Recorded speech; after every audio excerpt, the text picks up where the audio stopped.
London, December 1726. A woman is being watched around the clock in a rented bathhouse room by the most senior surgeons in England. They are waiting for her to give birth to a rabbit. According to their own written records, she has already delivered 17. One of the men in that room is anatomist to the royal household. He has already published a pamphlet swearing the whole thing is real.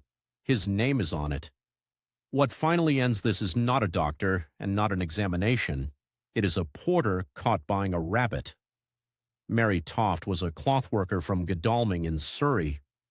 In the autumn of 1726, she began producing what her local surgeon described in writing as the parts of rabbits. He did not conclude that something was wrong.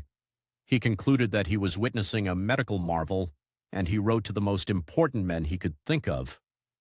The theory of the day made this easier to believe than it sounds now.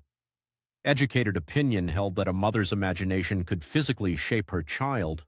A fright, a craving, a startling sight stamped onto the body of the unborn. Toft said she had been startled by a rabbit in a field while pregnant. To a surgeon in 1726, that was not nonsense. That was a mechanism. So the establishment came to Godalming. Nathaniel St. Andre, surgeon-anatomist to the household of King George I, examined her, believed her, and rushed a pamphlet into print. The Prince of Wales sent his own secretary. The case became the most discussed thing in England.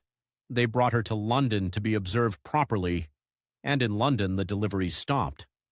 Under continuous watch, in a room that was not hers with no privacy at any hour, Mary Toft produced nothing at all.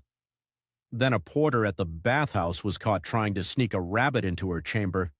He said her sister-in-law had sent him to buy the smallest one he could find.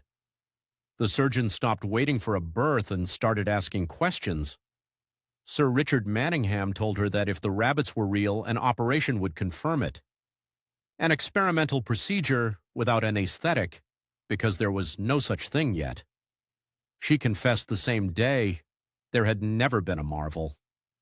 The rabbit parts had been sourced locally and inserted by hand, and the plan, as she told it, had been that a woman who produced miracles might be given a pension.